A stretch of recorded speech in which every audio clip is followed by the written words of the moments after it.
මොකද්ද මේ අද සාකච්ඡාව මොනවද ගතපු තීන්දුව తీරන නේ අද විශේෂයෙන් කතා කරේ අර හිටපු පොලිස්පතිවරයාට විරුද්ධව පාර්ලිමේන්තුවේ යෝජනාව ගෙනෙන්නේ කියලා. ඒක කිසි ප්‍රශ්නයක් නෑ අපි. නමුත් කතානායකවරයාගේ ප්‍රකාශයටපත් කරන එක තමයි යද්දිත්මන් තමයි බලතල තියෙන්නේ. එතුමාට කිව්වා අපි ඒක එතුමා ප්‍රකාශයටපත් කරන්න. ඒ කියන්නේ කමිටියක් පත් කරාද මොනවා හරි? කමිටිය පත් කරන එක කරන්නේ කතානායකවරයා. ඒකට අනුමැතිය ලැබුණාද නේ? අනුමැතිය කියන්නේ ඒක කතානායකවරයාගේ බලතල අනුව තමයි කරන්නේ. ඒක පක්ෂ නායකින්ගේ පාර්ලිමේන්තු බිස්නස් කමිටියේ කාර්යයක් නෙවෙයි ඒක කතානායකවරයාගේ කාර්යයක්. ඉතින් කතානායකවරයාට කිව්වා ඔබතුමායි කාර්ය ඉෂ්ට කරන්න. දැන් වෙන මොනවද තීන්දුව తీරන ගත්තේ අද සාකච්ඡාවේදී? ඒ ටික තමයි අපි විශේෂ තීන්දුව ගත්තේ. මොනවාද කාරණා? නෑ මේ දවස් 3 8 9 10යි මොකද්ද විවාදයට ගන්න. මේ න්‍යාය පත්‍ර ඉස්සර සකස් කරලා තිබ්බා.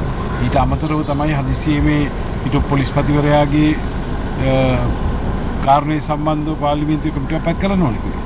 ඒ කමිටුව පත් කිරීමේ බලතල කතානායකවරයාට තියෙනවා. අපි කිව්වා කතානායකවරයාට ඒක ඉෂ්ට කරන්න.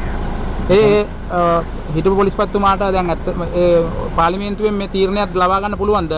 අයින් වෙනවද මොකක්ද ඉන්නවද ඒ ගැන විසඳුමක් ලැබෙනවද පාර්ලිමේන්තුව හරහා?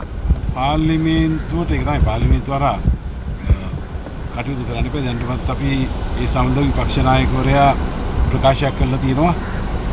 එතුමා සුදුසුයි පත්තුන ආකාරයෙන් සුදුසුයි කියන එක.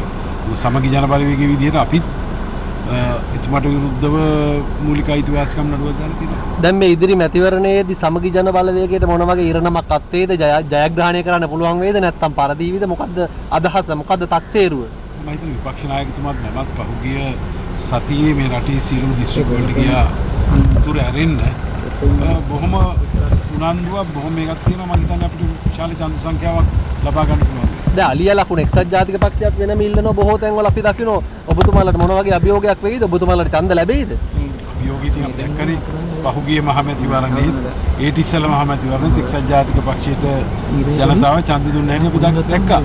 දැන් එක්සත් ජාතික පක්ෂය තුරු ටිකක් මේ සැරේ සමගි ජන බලවේගයට ඡන්ද දෙනවා. එතකොට මාලිමාව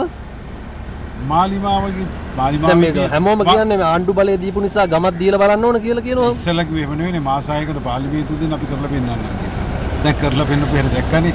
ඉතින් ගම දෙන්න තරම් මොඩ වෙන්නේ මේ රටේ ජනතාව තීන්දුව අරන් තියෙනවා ඉන්න පක්ෂයට නෙවෙයි විරුද්ධ පක්ෂ වලට ගම දෙන තීන්දුව අරන් තියෙනවා තීතිය. ෂුවර්ද? ෂුවර්. ආණ්ඩුවේ ගමන ගැන මොකක් හරි තියෙනවද අදහසක්? ආණ්ඩුවේ ගමනේ කිසි පිළිවෙලක් නැති ගමනක් නේ. මොකද ලොකු විප්ලවකාරයෝ ඇවිල්ලා අලුත් ගමනක් යයි කියලා නීතිය අපි ඒක දැක්කා. ජී.ආර්. ජයවර්ධන මැතිතුමා අලුත් ගමනක් ආරම්භ කරා. සිරිමෝවා බණ්ඩාරනායක මැතිණිය අලුත් ගමනක් ආරම්භ කරා. ජේ.වී.පී කරලා තිබ්බ ගමනම කොහොම මේ හිමිහිට යනවා නේද? යට ගමේ බලය අල්ලලා කියලා රටට වැඩක් කරන්න පුළුවන් වේද ඔබතුමාලා? ඉස්සෙල්ලා රටේ බලය දීලා තියෙනවනේ. ඒක පෙන්වන්න බැරි මිනිස්සු ගමේ වැඩ කොහොම පෙන්නයිද? දැන් ඒක ඔබතුමාලා ගත්ත කියලා රටට සෙතක් වේද? අපෝ ඈ පුළුවන් නේ. අනිවාර්යයෙන්. හරිද? ආණ්ඩුව නම් කියන්නේ තිතට වැඩේ යනවා කියලා හැබැයි ඔබතුමාලාවම චෝදනා කරන්නේ. නෑ බොරුවට තීත ඉච්චරයි. ඔබතුමා වැඩි කෑ ගහන්නේ නෑ නේ. මමද? ඔව්. නෑ ඕන දේවල් කතා කරන්නේ. නෑ පොඩ්ඩක් ඉක්මනින් ඇතුළට යන්න පොඩි chance එකක් තියෙනවා වැඩිපුර කතා කරාම එහෙමයි අර අවශ්‍ය දේ කියනවා. අවශ්‍ය දේ කියනවා. ඒකනේ ඉතින් වැඩි කතා කරන්න ඕනේ නෑ නේද? අවශ්‍ය දේ කිව්වා මේකයි අවුරුදු 36 පාර්ලිමේන්තුවේ ඉන්නේ. වැරදි කළා නෑනේ ඔබතුමානේ. කොහොම චෝදනාවක් කිසිම චෝදනාවක් නෑනේ. නෑ මොකද අර වැඩියෙන් කතා කරනකොට ඇතුළට යන්න දෙන්න ලිස්ට් එකේ ලං වෙනවා කියලා කියනවනේ ඒක. හරි.